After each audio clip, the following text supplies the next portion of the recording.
is extinguished at the same time as that of the debtor, and for the same causes as all other obligation. Okay, this articles means that when the obligation of the principal debtor is extinguished, the guarantor's obligation is also extinguished. Why? Because as a guarantor, his obligation is subsidiary and accessory. It is also terminated when the principal obligation is terminated, and it may also extinguish when it may directly, although the principal obligation subsists, such as in the case of the release of the guarantor by the creditor, or in other words, it is upon the discretion of the creditor he may release the guarantor pertaining to the latter's obligation.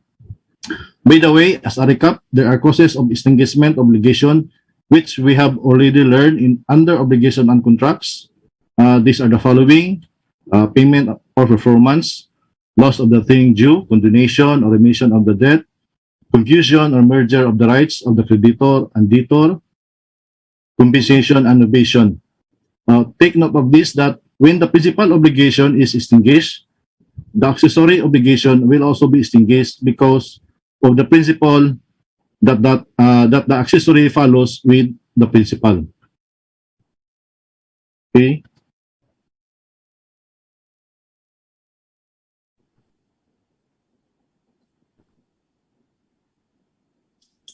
Okay, wait. Material alteration. What is this material alteration? Material alteration is made to an Wait, Aceron. Yes, Din. So,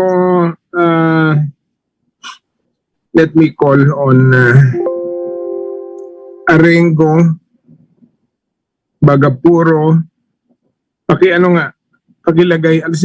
Mag-co-host ka na nga para malagay mo. Yes, Dean. I-close muna natin, Dean, ang yung presentation. Kasi gusto kong balikan mo na yung extinguishment of obligations. Okay, what is example? Innovation. Where the credit of 40,000 is increased by an additional 30,000. So take note that there is an increase of an amount of credit which is 30,000, and the total amount of credit is 70,000. So if the guarantor who did not give his consent on this case, he will be released from his obligation. Number two, when the principal debtor is substituted, also inhibition, no? Substitution of the debt with a third person, it also releases the guarantor who did not give his consent. Take note that the guarantor must give his consent to alteration of the principal contract, otherwise the guarantor is released from his obligation. Article 2077. If the creditor voluntarily accepts immovable or other property in payment of the debt, even if he should afterwards lose the same through eviction, the guarantor is released. This article talks about cession or decision ng pago. Usually the payment is made in money, but any of substitution paid in lieu of money which is accepted by the creditor extinguishes the obligation and also with the guarantor. Example, if the creditor accepts money and in payment of the debt from the debtor, the guarantor is relieved from responsibility. This is true even in the case that the creditor is subsequently evicted from property. In eviction, it merely revives the obligation. What was accepted? Money or property? Sabi mo, Aceron accepts money, di nagbayad na nga. Property din. Sabi mo money. Ano din, in lieu of money din which is accepted by the in lieu of money. Oh. Yes, din, in lieu of money which is accepted by the creditor. When money is the one given, what do you call that? Dasion or payment? Payment din. Okay. So this is also true even in the case that the creditor is subsequently evicted from property. In eviction, it merely revives the principal obligation but not with the guarantee. The creditor action against the debtor is for the eviction, and this is different from what the guarantor guaranteed. So for example of this is when the husband has existing debt and defaulted his payment and offered his offered his property, such as house and lot, and in the payment of his debt, likewise the property was accepted by the creditor, but later on it was discovered that the property was conjugal property. So because it was a conjugal property, the wife has legal claim of it, and the wife remedy is to file an eviction case against the creditor based on the nullity of the principal contract. So when the eviction is imposed on that creditor, the creditor may go against the husband for defrauding. Example, mag-defraud siya, no? So not with the guarantor, because the eviction is different from what the guarantor is guaranteed.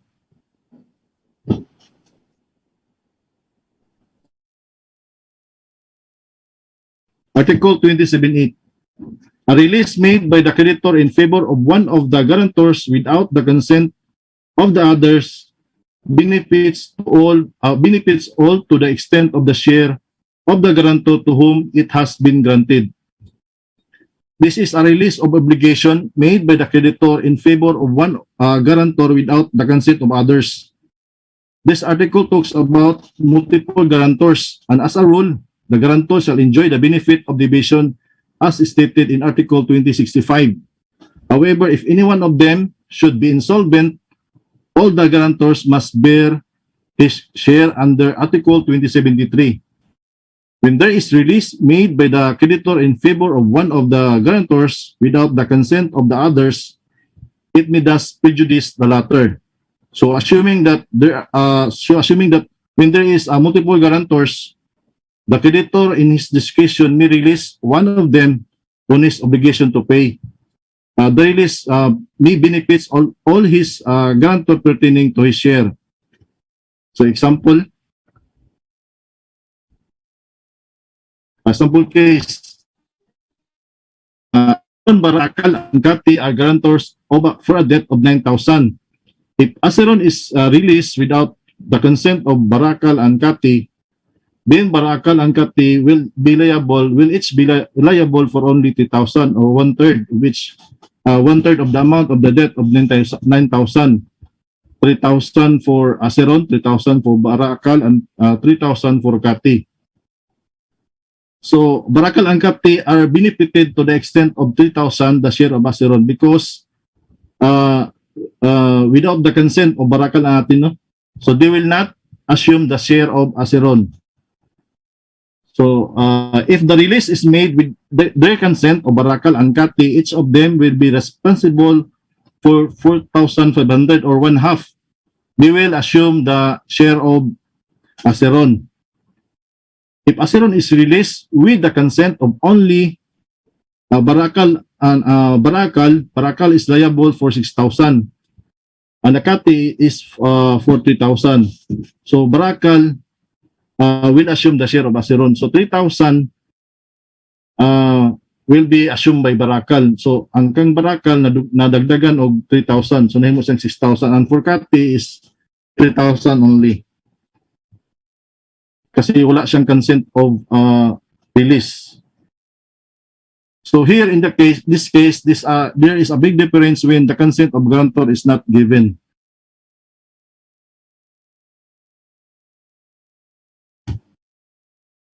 Article 27.9, an extension granted to the debtor by the creditor without the consent of the guarantor extinguishes the guarantee.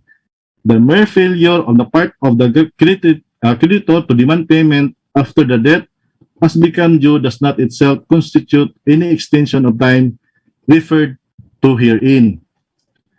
Under this article, it is important to note that the consent of the guarantor when there is extension of time granted by the creditor to the debtor.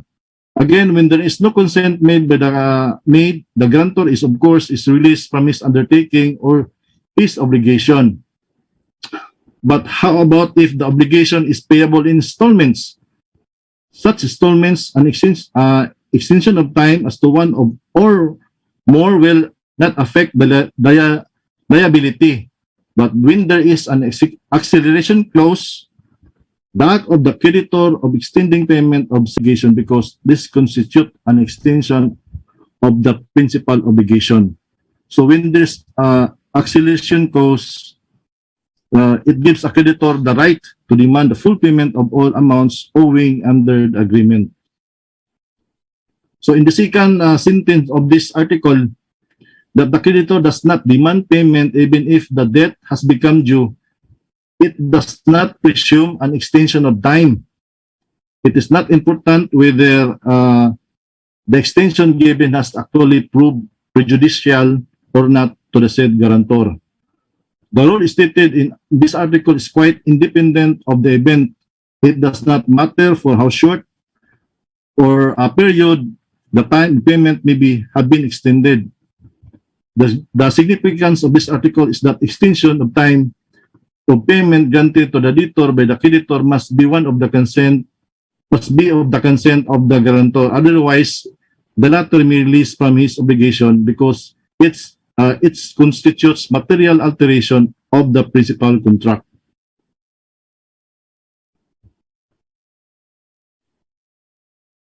Article 2080, the guarantors, even though be solidary, are released from their obligation whenever by some act of the creditor they cannot be subrogated to the rights, mortgages, and preference of the latter. So the guarantor who pays is entitled to be subrogated to all the rights of the creditor had against the debtor in Article 2067. However, if there can be no subrogation because of the fault of the creditor, as when the creditor fails to register a mortgage, example, fails siya to register a mortgage, the guarantor are thereby released. The same rules applies even though the guarantors are solidary. But this rule is founded on the principle of law that the rights of a party cannot be prejudiced by an act, declaration, or omission of another, and proceedings against one cannot affect with the other. In other words, if there are faults on the creditor and the result that there will be no subrogation on the part of the guarantor, then the guarantor cannot be held liable.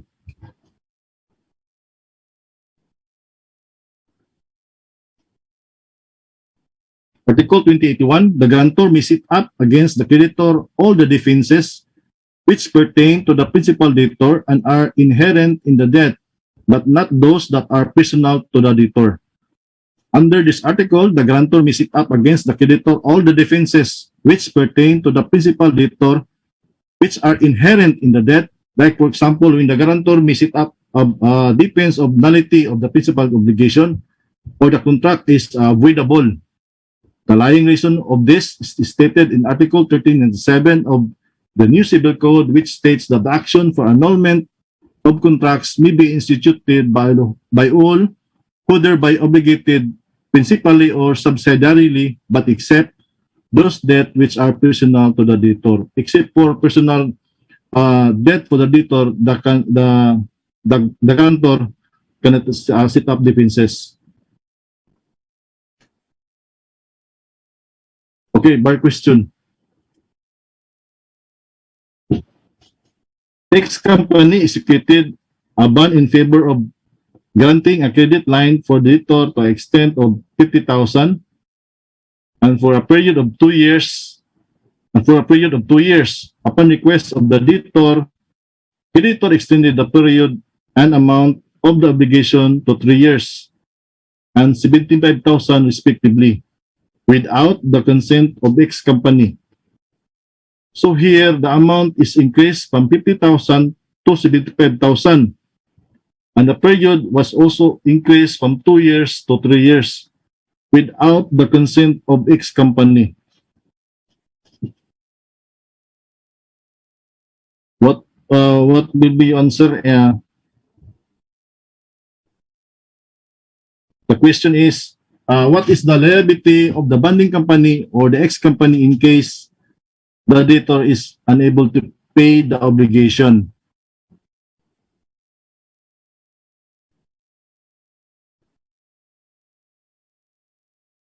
So the answer is, X company is not liable. According to Article 2019 of the New Civil Code, an extension granted to the debtor by the creditor without the consent of the guarantor extinguishes the guarantee. This provision alone will be sufficient, the ruling that the bonding company is not liable. But there is another reason which is equally important. In the case of bar, the amount of the principal obligation was increased by 25,000. So as we all know that 50,000 ito una, then nahimo siyang 75,000. So there was an increase of 25,000 without the knowledge of the guarantor.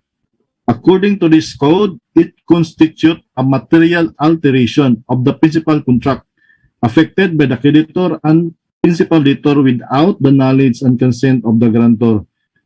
Such change completely discharges the guarantor from all liability.